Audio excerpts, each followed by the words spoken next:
Male mego, y'all. I'm New Pharaoh and welcome to New News with New Atu. Breaking news, I believe that the spiritual community has been affected by power systems such as capitalism, patriarchy, quite possibly white supremacy, as well as Abrahamic faiths in particular. My main evidence for this is I think a lot of people refer to the creator source as the Most High. I've noticed that there's a lot of readers and people who do channeled messages who focus mostly on Christianity. If you know anything about my content, you know that I was raised Christian. I started several youth groups, some that were in my high school, and I was definitely heavily involved in the youth group at my own church and a very forward figure in that community. I really didn't start deconstructing until I started to do my own reading and my own comprehension of what was written in the Bible, and being able to not only juxtapose it to what was being preached, but also just to be able to read the literal words. And the more and more I at first started writing it off as okay, but I must acknowledge that the Bible was written by man. There are things that were presented by God and things that were written by man. And now I'm to the point where my point of view is a little bit more universalist, where it's every thought that's ever been had, every word that's ever been written or spoken is of God, because God is everything, which is what we might call source. We might also call it the universe. I'm a multiversalist. I guess you could call that a camp. So I believe that God is the collection of all of these things in absolution as well as nothing at all at once, which is pretty dope, I think, which is what brings me to my first point of evidence. Is we refer to the Most High, and we also refer to God. Now, the thing that has irked me the more that I've learned about theology is that a lot of Abrahamic faiths refer to God as that's God's name, when God is really more of a title, because Yahweh is considered to be the Christian God and the Jewish God. Really, Yahweh originates from an entirely separate pantheon where, yes, he was a son of the creator God El. I've talked about this ad nauseum in many different videos. Please go check those out. But I think it's interesting that we consider Yahweh to hold the title of God. God the Father, God the Son, God the Holy Spirit, where there was a God the Father, where Yahweh originates from. So God is more of a title from what I understand it, and so is the Most High. The Most High is not a name.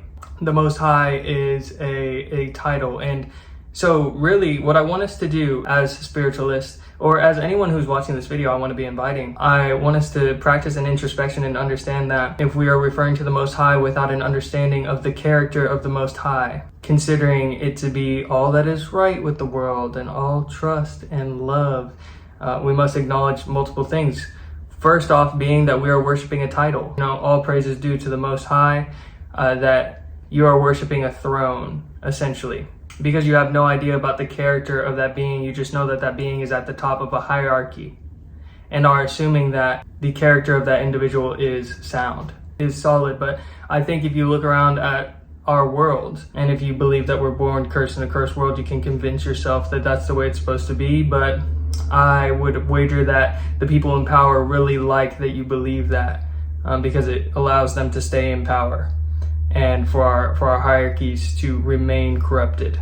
When you look at the power structures around the world, you see that a lot of people in positions of leadership, when you think about the billionaire class, when you think about a lot of politicians around the world, they are corrupt individuals, meaning they, to me, do not uphold the value of life, all life on planet Earth, and are willing to abuse and oppress many people in order to maintain that power. And so to me, it's the same thing as saying spiritually, let's say for this, here's the hands, what if Donald Trump was the Most High? This is something we really dead ass need to grapple with though.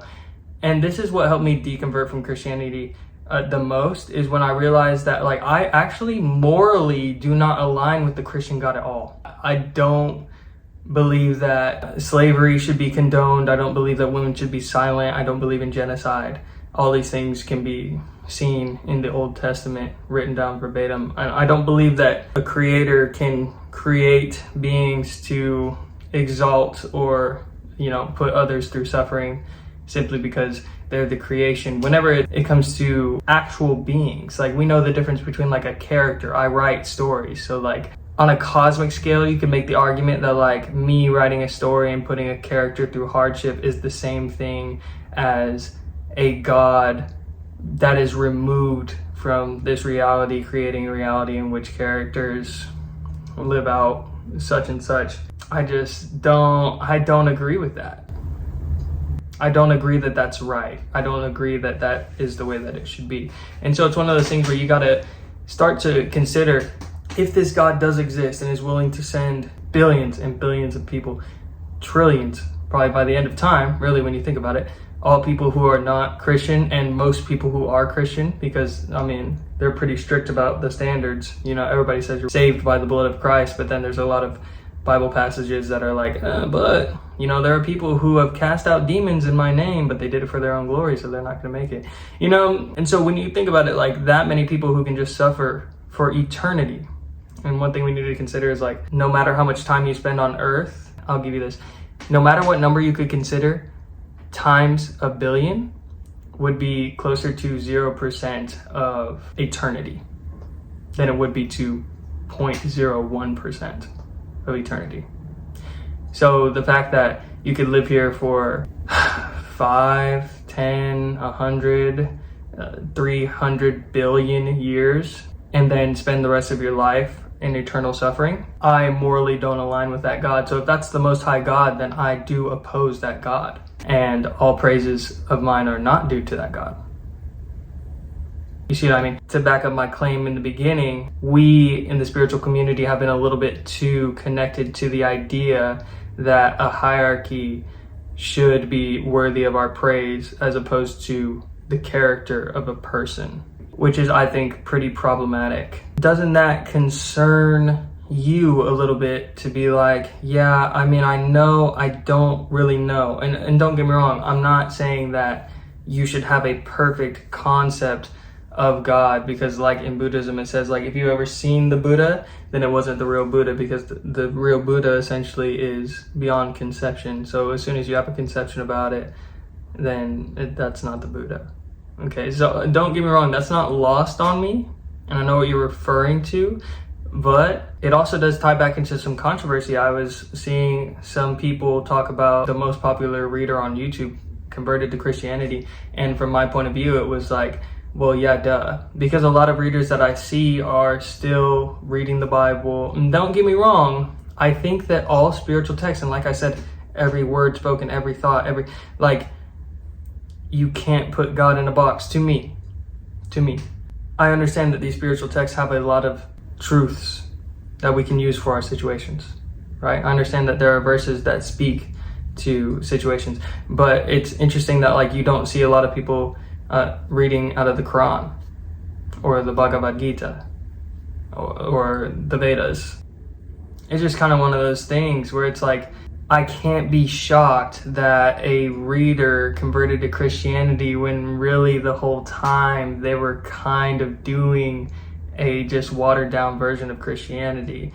And that's why I kind of even hesitate to say like spiritual community, and it's kind of boxed in like a religion, because there is an in-group and an out-group when it comes to it. To leave it on a call to action, from my point of view, obviously take what resonates with you and leave what doesn't. That's very common nomenclature, but seriously. And the only way that you can do that is to explore. Explore your inner beliefs and explore who gave those beliefs to you. Did you come across them by yourselves? Have you tested them against anything? Try to be well read in the different philosophies. Even of, one of my favorite things to do is to watch atheists, because I think that some sirens in the back, confirmation. Because to me, as someone who believes in reincarnation, I believe that you can get trapped in the idea of like parallel or past lives. And what's really most important is to live each life to the best of your ability And like, I truly believe that we could be in paradise every single lifetime and be thinking and having religions and, you know, philosophies surrounding like, oh, but the afterlife is what's going to hold paradise, right? And technically it does, because you're going to get to a lifetime where you're like, this is paradise, and if it doesn't reflect paradise, I'm going to use all of my ability to make it closer to paradise, to make it into the paradise that I would like it to be. And if you don't, and you view this world as like cursed and meant to be abandoned and forsaken and all that, then it never will be. But like, we have a really good opportunity here on this living planet that gives us literally everything we need in excess, and with the ability to articulate these ideas and to make a great change to actually produce a paradise on this planet forever. I suppose like one day, you know, maybe the earth will move too far away from the sun and all this stuff will happen, you know. We have an opportunity to go trek out to other planets. Like, we have the opportunity to make paradise wherever we go. Like, that is the power that we innately have. That's obviously, to me, way far ahead in the future for civilization, but I really do think that it's important to practice now with what we have, because really, when you think about it, transforming this world into the paradise that it honestly is trying to be by itself is kind of like moving with the training wheels. So then hypothetically, we could continue to spread that energy and that reality. And I think that comes with confronting fears of the unknown, fears of what has been demonized, even that word, the demon, the idea that the other, the different, the darkness, right? And how much of this is steeped in anti-blackness too, that's a whole nother conversation. The whole idea that the shadow is, you know, evil or wrong, or just like the amalgamation of the worst tendencies that you have, which is just not true, because it's a fear of the unknown. The best thing that you can do is get to know the unknown, and you don't have to like it, but it would help to enjoy the process of getting to know the unknown. My coach always used to say, getting comfortable being uncomfortable, because that teaches you how to learn and how to grow. And it's not saying that you have to accept everything. In fact, in many of my videos, I've been very adamant that we should be rejecting a lot of the things that this reality has to offer, and a lot of modes of thinking and ways that, you know, a few people control and honestly abuse and oppress and create so much suffering on this planet. I don't think that we should allow that. But you don't know your preferences until you step outside of your comfort zone and get to experience those things. I don't want this to just turn into like, we call it new age. Also, I'm flattered. Put a U on the end of that instead of an ew. I'm flattered. And you should be too. But they call it new age, and it's kind of turning into like a slur, you know what I mean? Where it's like, oh, the new age, you know? But realistically, in this new age, it's for us to expand. It's for us to understand that like everything came out of the nothingness, everything came out of the abyss, everything that is emerged from holding space for everything. If you know about the creation story of Nu, not only was Nu the abyss that was nothing, that became everything, but that everything immediately became the yin and yang energy, order and chaos. At first becoming Apep, the snake, who was the representation of chaos, darkness. And then Amun, who later had a avatar incarnation as Ra. As in, Atum was the literal force of order and light, and Ra was the god who was an avatar representative of that force. And then Ra even went further on to have an incarnation as a human avatar as well. And these two beings, Atum and Apep, initially went into battle, and Apep tried to swallow the light that was Atum in the order and tried to contain it back into the nothingness, into which Apep could not even return, into the chaos, into the disorder. And because they were equal, they ended up fighting it out for balance, but they both agreed that Amun's job was to bring light and order and life into the universe, and Apep's job was going to be to try to take that away at every opportunity. So Nu held space for all these things and these warring aspects of his consciousness. were then introduced into the world.